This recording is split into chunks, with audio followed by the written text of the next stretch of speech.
جن لوگوں کو برزخی زندگی سمجھ میں نہیں آتی ان کو اللہ نے سمجھایا ہے ایک مثال سے. اللہ کہتے ہیں جب تم سوتے ہو، نیند میں جاتے ہو، تو تمہارا اس دنیا سے کنیکشن ختم. اس میں بھی اللہ تمہاری روح کو قبض کرتا ہے. کون کرتا ہے روح کو قبض؟ یہ تو سائنسدانوں نے سو کے دیکھ لیا تو ایمان لے آئے. نہیں دیکھا ہوتا تو سائنس نیند کو بھی نہیں کبھی مانتی کہ یہ بھی کوئی چیز ہے. ہم تو جو چیزیں دیکھ رہے ہیں ان کو ایکسیپٹ کرتے چلے جا رہے ہیں. تو اب مر کے کسی نے دیکھا نہیں ہے اس لیے اس کا انکار کر دیتے ہیں. تو اللہ کہتے ہیں جیسے نیند میں تمہاری روح اللہ قبض کر لیتا ہے تو ایسے ہی سوتے میں بھی تمہاری روح قبض ہوتی ہے. نہ نیند میں فنا ہوتے ہو نہ موت کے بعد فنا ہوتے ہو. سارا کھیل کس کا ہے؟ روح کا کھیل ہے یہ. فَيُمْسِكُ الَّتِي قَضَىٰ عَلَيْهَا الْمَوْتِ، جب نیند میں تمہاری روح اللہ کھینچ لیتا ہے تو جس کو زندہ کرنا ہوتا ہے دوبارہ روح لوٹا دیتا ہے، مڑ جاتے ہیں. جس کو موت دینی ہوتی ہے اس کی روح کو روک لیتا ہے. کتنے لوگ سوتے میں مر جاتے ہیں نا، اس کی روح کو کھینچ لیتا ہے. تو یہ روح ہے اور روح کو سائنس ایکسپلین نہیں کر سکتی. آپ کو پتا ہے کچھ چیزوں کو ایکسپلین کیا جا ہی نہیں سکتا، وہاں انسان ہتھیار ڈال دیتا ہے. جیسے آپ دماغ کو سمجھنے کی کوشش کریں گے تو سائنسدان یہ کہتے ہیں پاسبل ہی نہیں ہے، کیونکہ دماغ کو آپ سمجھیں گے دماغ سے ہی. تو اس کے لیے کوئی آپ کے دماغ سے اوپر کا دماغ ہوگا جو آپ کے دماغ کو پڑھے گا، پھر آپ سمجھ پائیں گے. اور اوپر کا دماغ، اوپر سے مراد ہمارے مینٹل لیول سے اوپر کسی کا مینٹل لیول ہوگا تو وہ سمجھے گا، وہ اللہ ہی سمجھ سکتا ہے. ہم تو سوچیں گے اسی دماغ سے سوچیں گے نا، اور اس دماغ کی ایک لمٹ ہے، اس سے آگے وہ دماغ بڑھ نہیں سکتا. تو یہ پاسبل ہی نہیں ہے. سمجھتا ہو کہ نہیں سمجھتے ہو؟ تو اسی طرح سے روح کا بالکلیہ سمجھنا یہ کسی کے لیے ممکن ہے ہی نہیں. اور روح ہی حیات ہے، لہذا حیات کو حقیقی معنی میں سائنس ایکسپلین کر ہی نہیں سکتی. اللہ نے اس کو 2 لفظوں میں ایکسپلین کر دیا کہ اللہ کی کلمہ کن کی طاقت سے جو انسان میں زندگی پیدا ہوتی ہے اس زندگی کا نام کیا ہے؟ حیات ہے. سمجھتے ہو کہ نہیں سمجھتے ہو؟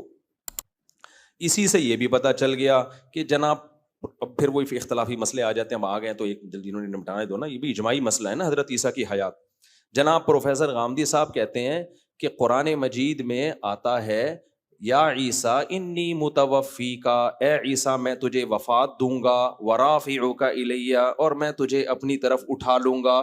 تو غامدی صاحب کہتے ہیں دیکھو وفات دوں گا کا مطلب تو موت دینا ہوتا ہے، اس کا مطلب اللہ نے عیسیٰ کو موت دی ہے. اس آیت سے پتہ چل رہا ہے کہ وفات کا اصل مطلب عربی میں موت نہیں ہوتا.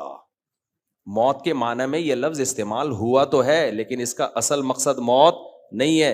اگر موت ہوتا تو دیکھو اللہ یتوفی الانفس، اللہ روحوں کو کھینچ لیتا ہے، حین موتھا، ان نفس کی موت کے وقت. اب یتوفا کا معنی اگر موت دینا ہوتا تو کیا مطلب اللہ روحوں کو موت دے دیتا ہے انسان کے موت کے وقت؟ یہ مطلب ہوتا؟ اللہ تو کہہ رہے ہیں جب تمہاری موت کا وقت آتا ہے میں روح کو یتوفا وصول کر لیتا ہوں.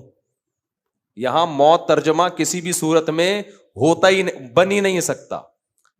دیکھو توفا کا لفظ نکلا ہے وفا سے. اردو میں وفا کسے کہتے ہیں؟ پورا پورا چکا دینا، اسی کو کہتے ہیں نا وفا. یہ جو خشک موضوعات ہوتے ہیں میں ترنم سے اس لیے پڑھتا ہوں تاکہ سمجھ میں آ جائے آرام سے، پیچیدگی میں نہ جائے. کہتے ہیں نا فلاں نے وفا کی ہے میرے ساتھ، کیا مطلب؟ میں نے قربانی دی تھی، اس نے اس قربانی کا پورا پورا بدلہ چکایا. وفا پورا پورا کسی کو کوئی چیز دے دینا، اور توفا باب تفعل میں پورا پورا وصول کر لینا. تو توفا کا اصل معنی عربی میں وصول کرنا ہے، موت دینا نہیں ہے. اگر باڈی روح کے ساتھ وصول کر لی تو اس کا مطلب کیا ہے؟ پورا جسم وصول کر لیا. اور اگر صرف روح وصول کی ہے، باڈی چھوڑ دی تو صرف روح وصول کی ہے. سمجھتے ہو یہاں کیا اللہ فرما رہے ہیں؟ اللہ یتوفی الانفس، اللہ روحوں کو کھینچ لیتا ہے، وصول کر لیتا ہے، حین موتھا، اس نفس کی موت کے وقت. تو موت کے وقت اگر اللہ موت دیتا، روح کو موت دیتا تو روح کو موت تھوڑی آتی ہے، پھر وصول کس چیز کو کیا ہے؟ سمجھتے ہو؟ تبھی آگے اللہ کہتے ہیں جس کو موت دینے کا ارادہ ہوتا ہے اس کی روح نہیں لوٹاتا، روک کے رکھ لیتا ہوں اپنے پاس. اور جس کو زندہ کرنا ہوتا ہے جو روح لی تھی واپس اس کو باڈی کو واپس کر دیتا ہوں. سمجھ میں آ رہا ہے؟ تو توفا کا اصل مطلب کیا ہوا؟ وصول کر لینا. ہاں موت کے معنی میں استعمال ہوا ہے لیکن اصل مطلب اس کا وصول کرنا. تو اب میں آیت کا ترجمہ کرتا ہوں. اللہ کہہ رہے ہیں عیسیٰ علیہ السلام کو یا عیسیٰ انی متوفیکا، اے عیسیٰ میں تجھے وصول کر لوں گا. ورافعوک الیہ، اس کی صورت کیا ہوگی؟ کس طرح سے اللہ تو مجھے وصول کرے گا؟ رافعوک الیہ، یہ عطف تفسیری ہے، آگے ڈیٹیل بیان کر رہا ہے یہ. واو، رافعوک الیہ، میں تجھے اپنی طرف اٹھا لوں گا، پوری باڈی سمیت تجھے اٹھاؤں گا میں اپنی طرف، اس طرح سے میں تجھے وصول کروں گا. سمجھتے ہو کہ نہیں سمجھتے ہو؟ اس لیے غامدی صاحب نے اس آیت کے ترجمے میں ڈنڈی ماری ہے. سمجھتے ہو؟ تبھی میں کہتا ہوں اسلاف سے علم لوگے تو فائدے میں جاؤ گے، اس زمانے کے لوگوں سے پوچھو گے تو ضلوا واضلوا، خود بھی گمراہ ہوئے اور تمہیں بھی گمراہ کریں گے. تو یہ امت کا اجماعی عقیدہ ہے. حضرت عیسیٰ علیہ السلام پر موت واقع نہیں ہوئی ہے اور حضرت عیسیٰ آسمانوں پہ زندہ ہے. اور حدیث میں آتا ہے لا تجتمع امتی علی ضلالہ، میری امت گمراہی پہ جمع نہیں ہو سکتی. تو جب امت کا اجماعی عقیدہ ایک دفعہ بن گیا کہ حضرت عیسیٰ زندہ ہیں تو اب اس سے انحراف کرنا کسی بھی دلیل کی بیس پہ جائز نہیں ہے. سمجھتے ہو کہ نہیں سمجھتے؟ آگے چلتے ہیں ہم. اللہ نے انسان سے ایک شکایت کی ہے، فَإِذَا مَسَّ الْإِنسَانَ ضُرٌّ دَعَانَا. اللہ کہتے ہیں جب انسان کو کوئی ٹینشن ہوتی ہے نا، گڑ گڑاتا ہے ہمارے سامنے. سارے نیک شریف شرفا قسم کے بنے ہوئے ہوتے ہیں. ثُمَّ إِذَا خَوَّلْنَاهُ نِعْمَةً مِنَّا، جب مصیبت دور کر کے ہم اسے خوشیاں دے دیتے ہیں. قَالَ إِنَّمَا أُوتِيتُهُ عَلَىٰ عِلْمٍ عِندِي، ایکچولی میرے پاس ایک نالج ہے، میں نے اس کی ایک تدبیر اختیار کی ہے، اس کی وجہ سے مجھے یہ نعمت ملی ہے. اللہ کہاں بھائی؟ اللہ کا اس میں کیا لینا دینا ہے؟ میں کیوں نماز روزہ شروع کر دوں، داڑھی رکھ لوں، میں عورت ہوں تو پردہ کر لوں؟ ٹینشن تھی. ابے تو پھر اس ٹینشن میں کیوں اتنا پریشان تھا؟ یار اللہ سے دعا مانگو، یار کوئی وظیفہ بتا دو، ہے بھائی؟ بول دیتا یار یہ تو ٹینشن آئی ہے تو مجھے اللہ سے مانگنے کی بالکل بھی ضرورت نہیں ہے. کیا ہوتا ہے دیکھو، بیمار ہوتے ہیں نا تو وظیفے بھی مانگ رہے ہیں، دعائیں بھی مانگ رہے ہیں، جھاڑ پھونک بھی کروا رہے ہیں، یہ بھی کر رہے ہیں، وہ بھی کر رہے ہیں، اور دل میں خیالات بھی آ رہے ہوتے ہیں یار اللہ ٹھیک کر دے تو اب میں نماز پڑھوں گا انشاءاللہ. جب ٹھیک ہو جاتا ہے ایکچولی اصل میں ڈاکٹر صحیح نہیں تھا جس سے میں کائنڈلی پہلے علاج کرا رہا تھا، غلط دوا دے دی تھی، اب صحیح دی ہے. ابھی میں نا بہت عرصے بعد اتنا لمبا بیمار ہوا ہوں رمضان میں نا، ورنہ مجھے ہوتا ہے گلا خراب ہوا 2-4 دن میں ٹھیک. یہ بہت کوئی ڈاکٹر نے بتایا کہ وائرل پھیلا ہوا تھا، وہ اٹیک کیا تھا اس نے. میں حقیقت بتاؤں مایوس سا ہونے لگا تھا کہ میں ٹھیک ہونے والا، اتنا گلا میرا پک گیا تھا نا، اتنی اینٹی بایوٹک کوئی اثر نہیں. لیکن دن کے بعد تھڑاک سے وہ سارا علامتیں، گلا تو بیٹھا ہوا ہے، وہ تو ویسے ہی بیٹھا ہوا ہے نا، رمضان میں ویسے ہی گلا بیٹھا ہی رہتا ہے میرا. تو مجھے خیال ہوا دیکھو انسان مایوس ہو جاتا ہے. میں تو وصیتیں کرنے لگا تھا کہ بھائی اگر میں چلا گیا ہسپتال میں تو یہ وغیرہ وغیرہ نا.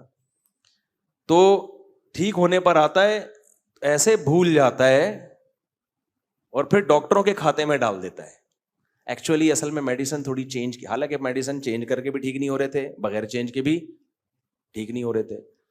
تو میں نہیں کہہ رہا کہ ڈاکٹر کا اس میں دخل نہیں ہوتا بھائی، ڈاکٹر کی دوا اگر آپ کو لگتی ہے تو اس میں بھی کس کے ارادے کا دخل ہوتا ہے؟ اللہ کے ارادے کا. کتنے لوگ ہیں اچھے بھلے تھے، ڈاکٹر کے پاس علاج کے لیے گئے، ٹیکا لگا کے بندہ ہی مار دیا ڈاکٹر نے. پھر ڈاکٹر آرام سے کہہ دیتے ایکچولی سائڈ افیکٹ.